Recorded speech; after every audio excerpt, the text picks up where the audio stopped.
सर्वस्य जगद्गुरुः यस्य स्मरणमात्रेण जीवन्मुक्तो भवेन्नरः।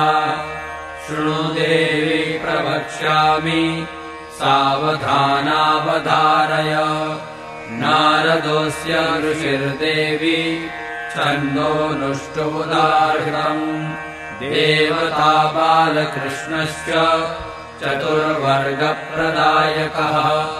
शिरो मे बालकृष्णश्च पातु नित्यम् मम श्रुति।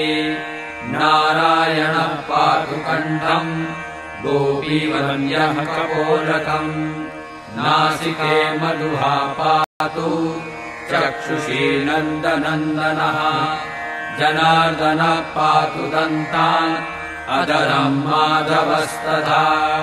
ऊर्ध्वोष्ठम् पातु वाराहः शिशुकम् केशिसूदनः। हृदयम् गोपिकानाथो नाभिम् सेतुप्रदः सदा। हस्तौ गोवर्धनवरः पादौ पीताम्बरोऽवतु। कराङ्गुली श्रीधरो मे पादाङ्गुली कृपामयः।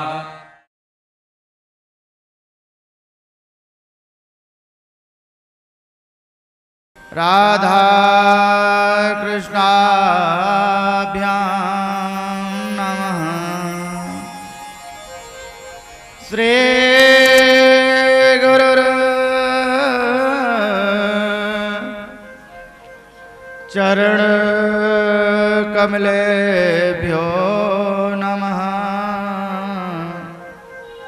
श्री गुरुर्चरण कमलेभ्यो नमः। सच्चिदानन्दरूपाय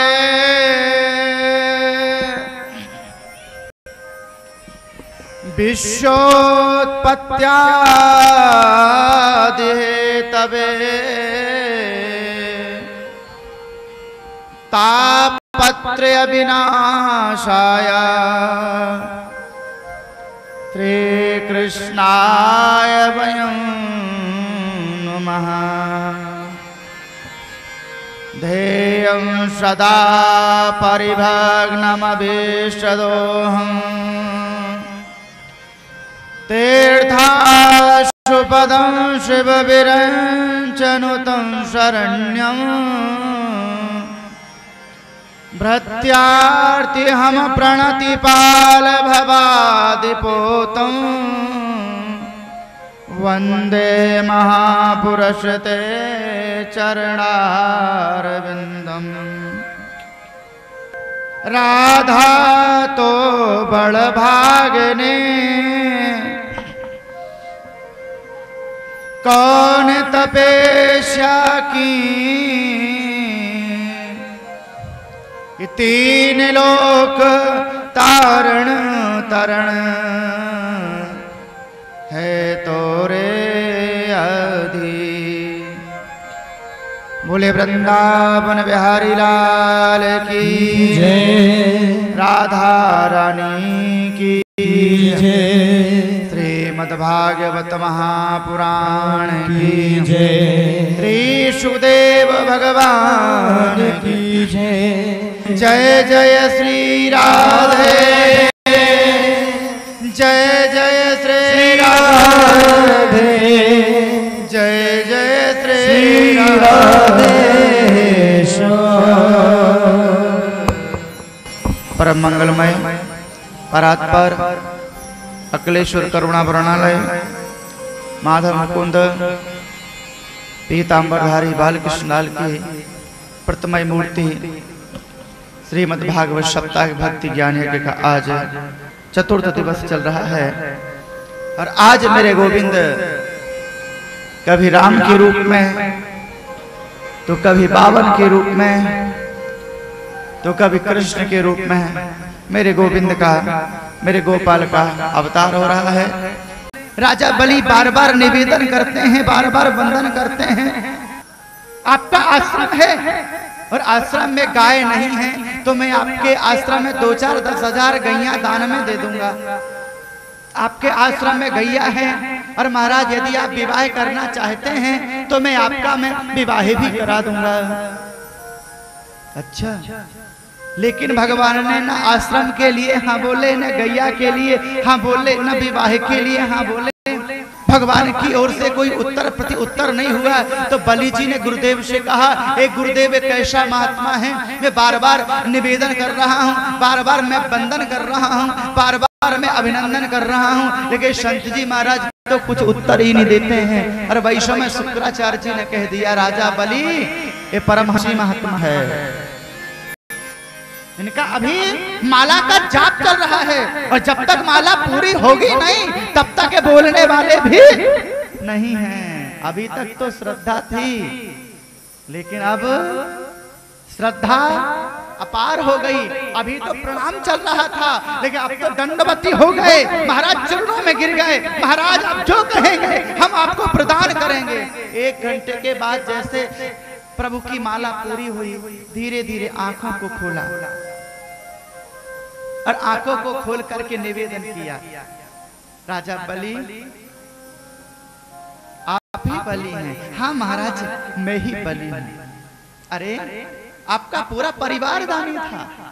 आपके जो पर बाबा हिरण्यकश्यप थे महाराज, वो बड़े दानी थे। आपके बाबा जो हैं वो भी बड़े दानी थे, विमोचन बड़े दानी थे, आपके पिता बड़े दानी थे। महाराज आप दान की बात करते हो तो कोई बड़ी बात नहीं है, लेकिन राजा बलि मैं दान नहीं ले सकता। क्यों नहीं ले सकता? यदि मैं महाराज मैं दान लेता हूं तो मेरा नियम बिगड़ जाएगा, क्योंकि मैं परमहंसी महात्मा हूं। तो महाराज अगर आप दान नहीं लेंगे तो मैं सोचूंगा, मैं समझूंगा कि मेरे पूजन में, मेरे पाठ में, मेरे दिव्य लीला में, इस साधना में कोई त्रुटि हो गई, इसलिए संत निराश होके जा रहे हैं। अरे आपको तो कुछ ना कुछ तो लेना पड़ेगा महाराज, आपको दान तो लेना ही पड़ेगा, और नहीं लेंगे तो मुझे बड़ी तकलीफ होगी महाराज, मुझे बड़ा कष्ट होगा। राजन अगर मैं आपसे दान लेता हूं तो मेरा नियम बिगड़ जाएगा, नहीं लेता हूं तो आपको बड़ी तकलीफ होती है, क्योंकि मैं परमहंसी महात्मा हूं, अकेला हूं मैं तो, और फुल अकेला हूं ना तो फुल फैसिलिटी साथ में लेके मैं चलता हूं। अकेला हूं, बरसात आती है तो छाता तान लेता हूं, पानी गिरता है तो छाता लगा लेता हूं, चटाई जो है कुसा की इसी में बैठता हूँ, इसी में विश्राम करता हूँ, इसी में संध्या करता हूँ, इसी में वंदन करता हूँ, इसी में अभिनंदन करता हूँ। और ये पात्र जो है ना, इसी पात्र में भिक्षा मांगता हूँ, इसी पात्र में बनाता हूँ और इसी पात्र में पान कर लेता हूँ। फुल फैसिलिटी साथ में है। तो महाराज अकेले हैं आप? हाँ हाँ। आपके साथ में पूरी व्यवस्था चलती? बोले हाँ हाँ। तो महाराज डबल हो जाइए, और जब आप डबल होंगे तो कुछ ना कुछ तो आपको चाहिए होगा। बोले महाराज मैं डबल होना नहीं चाहता। बोले क्यों? बोले मैं डबल हो जाऊंगा, जो भी गृहस्थ में जाता है उसे बड़ा रुदन करना पड़ता है, उसे रोना पड़ता है। बलि ने कहा महाराज ये गृहस्थ जीवन सबसे श्रेष्ठ जीवन है। क्यों है? करिसे कर्म करहु विधि नाना, करहु विधि नाना, मन राखो जहाँ कृपा निधान। करिसे कर्म करहु विधि नाना, मन राखहु जहाँ कृपा निधान। करिसे कर्म करहु विधि नाना, करहु विधि नाना, मन राखो कृपा निधान। मन राखहु जहाँ कृपा निधान। ये ग्रस्त जीवन इतना श्रेष्ठ जीवन है, इतना श्रेष्ठ जीवन है। एक बार विवाह करके तो देखिए। ठीक है महाराज, राजा बलि आप कहते हो तो विवाह में करने के लिए तैयार हैं, लेकिन एक बात है मैं आपसे पूछना चाहता हूँ, मेरा ये निवेदन है। कौन सा? महाराज ब्राह्मणी आएगी तो रहेगी कहाँ? बोलो। ब्राह्मणी आएगी तो रहेगी कहाँ? वो कोई झोपड़ी में, वो वन में रहने वाली नहीं होगी। महाराज वो निवास कहाँ होगा? बोले महाराज चिंता मत करो, आपके लिए बढ़िया दिव्य महल बनवा देंगे, आराम से रहिएगा। बलि अब बड़े दानी हैं, बड़े दिव्य हैं आप। महाराज ब्राह्मणी भी आएगी, खाने की पीने की व्यवस्था कहाँ होगी? बोले महाराज पूरा कुबेर का भंडार खुलवा देंगे, जितना लगे उतना खाओ, एक बार चाहे 10 बार खाते रहो, मुझे कोई आपत्ति नहीं। बड़े दानी हैं, अच्छी बात है। महाराज बाल बच्चे भी होंगे? बोले बिल्कुल होंगे। बोले उनके पढ़ने लिखने की व्यवस्था कहाँ होगी? बोले अपना विद्यालय है। बोले कौन सा? बोले हिरण्यकश्यप दानव विश्वविद्यालय, बड़ी यूनिवर्सिटी है महाराज, निःशुल्क सेवा होगी उन बालकों की। बोले बहुत अच्छी बात है, लेकिन राजा बलि एक बात तो बताओ। बोले कौन सी? बोले कौन सी? बोले पहले बालक होते थे, कैसे होते थे? उठाइए साहित्य देखिए, आजकल के युवक, आजकल के देवियां, आजकल के महापुरुष हम दो और हमारे दो में आ गए। हम दो और हमारे दो, और अब तो यूं मानो कि हम दो और हम दो के बीच में एक, है ना? पहले तक तो ये था, अभी 2000 था कि हम दो और हमारे दो, और जैसे दो के बगल में एक लगा तो वैसे आ गया कि हम दो लेकिन हमारे दो के बीच में एक। पहले ऐसे काम नहीं चलता था, पहले तो था कि हम दो और हमारे 200, हम दो और हमारे 200। और अब पहले बच्चे ऐसे ही हुआ करते थे, हम दो और हमारे 200। महाराज जब 200-400 बच्चे होंगे तो 1-2-4 बा में मरेंगे भी। बलि ने कहा ये तो बिल्कुल साफ प्रगति का नियम है, जो आया है सो जाएगा, राजा रंग फकीर, जो भी आता है उसे जाना पड़ता है। महाराज जो आएंगे बालक जन्म भी लेंगे, मरेंगे भी, तो रोने वालों की व्यवस्था कहाँ से होगी? बोलिए। बलि ने कहा राजन, महाराज श्री, मैं आपके खाने की व्यवस्था, रहने की व्यवस्था, पढ़ने की व्यवस्था कर सकता हूँ। इस भारतवर्ष में रोने वाले नहीं मिलते हैं, इस भारतवर्ष में रोने वाले नहीं मिलते हैं। आप कहोगे कि हमारे यहाँ कपड़ा धोने वाली बाई मिल जाएगी, और आजकल तो ये बाइयां पूरे काम संभालती हैं। मैं कभी कभी सोचता हूँ, बड़े बड़े VIP घरों में जाओ, कपड़ा धोने वाली बाई, बच्चा संभालने वाली बाई, बर्तन साफ करने वाली बाई, पोंछा लगाने वाली बाई, अब सारे काम बाई संभालती है। अच्छा, रोटी बनाने वाली बाई, भोजन बनाने वाली बाई, पूरे काम बाई करती है।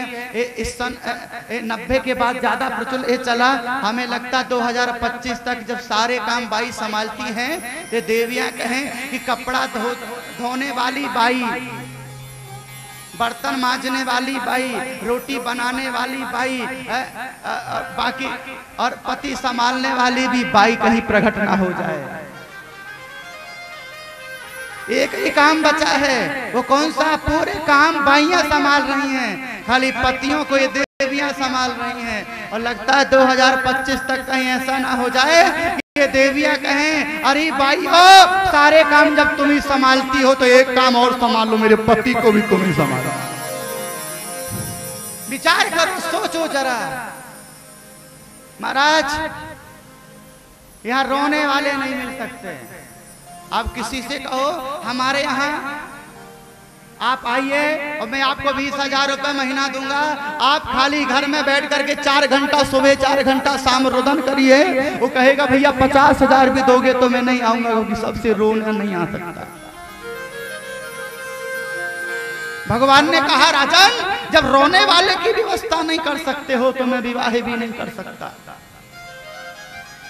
बलि ने कहा महाराज विवाह करो चाहे नहीं करो, लेकिन आपको दान लेना पड़ेगा। अगर दान नहीं लेते तो मुझे बड़ी तकलीफ होगी, बड़ा कष्ट होगा। राजन, यदि मैं दान लेता हूँ तो मेरा नियम बिगड़ जाएगा, नहीं लेता हूँ तो तेरे मन में बड़ी तकलीफ है, बड़ा कष्ट होगा। लेकिन एक उपाय है, वो कौन सा? बोले तस्मात् भारत सर्वात्मा भवानी शिरो हरि। मैं हरि का स्मरण करते हुए मैं एक दिव्य उपाय निकाला। बोले कौन सा? बोले मेरा उपाय है, अगर ज्यादा दान लेता हूँ तो मेरा नियम बिगड़ जाएगा, और बिल्कुल नहीं लेता हूँ तो तुझे बड़ी तकलीफ होगी, बड़ा कष्ट होगा। महाराज एक नियम है। बोले कौन सा? बोले तस्मात् महिमीशत अब्रणे हम बरदर्शभा पदानि त्रंडिदात्रेन्द्री संभितानि पदाम मम। महाराज मैं माँ 3 पैर धरती लेना चाहता हूँ। बलि ने कहा अरे प्रभु पूरे 52 के बेटा निकले, तुमने मांगा भी, मांगना भी नहीं आया। महाराज 3 पैर धरती में आपका आसन भी नहीं बिछेगा, थोड़ा सोच लीजिए महाराज, कुछ और मांगिए। 52 जी ने कहा राजा बलि मैंने अपने मन को बस में करके मांगा है। आज मैं 1 गांव मांगता तो कल 2 गांव की इच्छा होती, कल 2 मांगता तो 200 की इच्छा होती। ये मन की इच्छा कभी कम नहीं होती है, ये मन की इच्छा कभी कम नहीं होती है। एक व्यक्ति गरीब था, किसी मंदिर में बैठ करके भिक्षा मांग रहा था। नारद जी आए, देखा बड़ा गरीब है। नारद जी महाराज उस बालक को देख करके प्रसन्न हो गए, उस युवा को देख करके उन्होंने एक पत्र लिखा, उस भिखारी को दिया। बोले भैया तुम रोज रोज यहीं मिलते हो, मुझे भिक्षा मांगते हो, आज तुम्हारा भिक्षा मांगने का काम खत्म है। बोले महाराज फिर जीवन यापन कैसे होगा? बोले मेरा पत्र लेकर के महाराज कुबेर के यहाँ जाइए, कुबेर को देना, बाकी सब काम हो जाएगा। नारद जी ने पत्र लिखा, बालक को दिया, वो बालक कुबेर के साम्राज्य में गया, कुबेर जी को पत्र दिया, कुबेर जी ने पत्र पढ़ा। नारद जी ने उस पत्र में क्या लिखा था कि हे महाराज कुबेर जी, ये मेरा प्रिय भक्त है, इसके जो पात्र है, इस पात्र में जितने हीरे मोती जवाहरात भर जाए, अमा जाए, उतने आप दे देवे। इतना छोटा सा पात्र है,